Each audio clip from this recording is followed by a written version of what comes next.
नमस्ते साथियों, शिक्षक छात्र अनुपात क्या है यहाँ पर आप जानकारी देख रहे हैं। तो सबसे पहले हम बात करेंगे प्राथमिक शाला की और इसके पश्चात माध्यमिक शाला की, कुछ महत्वपूर्ण बिंदुओं पर भी चर्चा करेंगे। तो यहाँ पर आप देख पा रहे हैं प्राथमिक शालाओं के लिए छात्र संख्या और स्वीकृत पद। यदि किसी विद्यालय में 1 से 60 तक विद्यार्थियों की संख्या होती है तो वहां पर शिक्षकों के 2 पद स्वीकृत होते हैं। इसी तरह से 61 से 90 10 संख्या होने पर 3 पद होंगे। 91 से 120 तक 4 पद, 121 से 200 तक 5 पद, 201 से 240 तक 6 पद, 241 से 280 तक 7 पद और 281 से 320 तक 8 पद और 321 से 360 तक 9 पद और 361 से 400 तक 10 पद स्वीकृत होंगे। यदि ये 10 संख्या विद्यार्थियों की है तो शिक्षकों के कितने पद स्वीकृत होंगे। आइए माध्यमिक की हम बात करें तो माध्यमिक शालाओं में यहाँ पर आप देखेंगे 1 से 105 तक ये 10 संख्या है तो उस विद्यालय में गणित, अंग्रेजी और कला, इसमें सामाजिक ज्ञान ग्रुप जो होगा उसके पद स्वीकृत होंगे। इसके पश्चात 10 संख्या यदि 106 से 140 के मध्य है तो गणित, अंग्रेजी, कला के बाद एक विषय बढ़ जाएगा संस्कृत। ठीक है। और यदि छात्रों की संख्या 141 से 175 है तो आप देख रहे हैं यहाँ पर गणित, अंग्रेजी, कला और संस्कृत के बाद में विज्ञान का पद बढ़ जाएगा।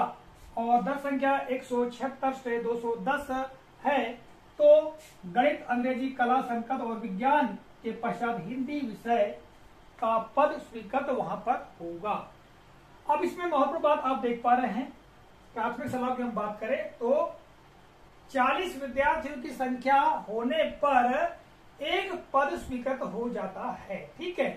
तो जैसे कि यहाँ पर आप देख पा रहे हैं ये 200 पद जो है, यहाँ पर 200 पद पास शिक्षक और जैसे 200 के बाद यदि हम बात करें विद्यार्थियों की संख्या की और यदि प्राथमिक शाला में 40 विद्यार्थी बढ़ जाते तो उन पर एक जो पद है वो बढ़ जाता है। ठीक है, जैसे कि यहाँ पर दिखाया गया भी है।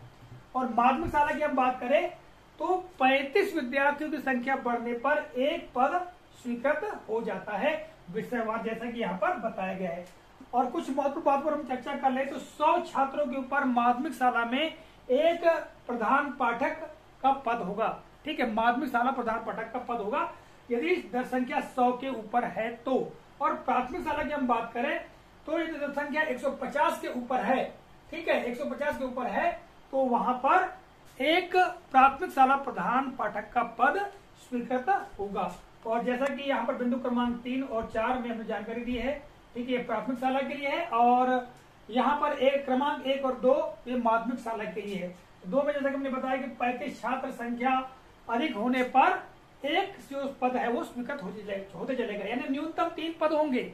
न्यूनतम माध्यमिक शाला में 3 पद रहेंगे ही, गणित का, अंग्रेजी का और कला यानी सामाजिक ज्ञान ग्रुप का। ठीक है। और जैसे ही 106 से ऊपर हुए 140 तक तो फिर एक विषय बढ़ जाएगा संस्कृत का। और फिर इसी तरह से 140 के बाद में 141 से 175 हुए तो फिर विज्ञान का पद जो है वो बढ़ जाएगा। और 176 से ऊपर भी हुए तो फिर हिंदी का जो पद बढ़ जाएगा। और इसी तरह से आगे 35 विद्यार्थियों की संख्या जैसे बढ़ते जाएगी तो विषयवार शिक्षकों की संख्या भी बढ़ती जाएगी। ठीक है। तो यहाँ सारे विषय हो गए मान लो, फिर से एक बार एक विषय एक जो शिक्षक गणित का आ जाएगा, फिर अगले और 10 संख्या बढ़ते जाएंगे तो फिर अंग्रेजी का आ जाएगा। तो इस तरह से जो पद जो है वो स्वीकृत होते रहेंगे। इस तरह से प्राथमिक शाला में भी जो शिक्षक अनुपात है वो सूची आपने देखा और माध्यमिक शाला में जो शिक्षक अनुपात है वो सूची यहाँ पर आपने देखा। तो चाहे तो आप इनका स्क्रीनशॉट भी ले सकते हैं। ठीक है। तो आशा करता हूँ आज के इस वीडियो में दी गई जानकारी आप लोगों के लिए काफी उपयोगी होगी। तो मिलेंगे अगले वीडियो में, तब तक के लिए जय हिंद।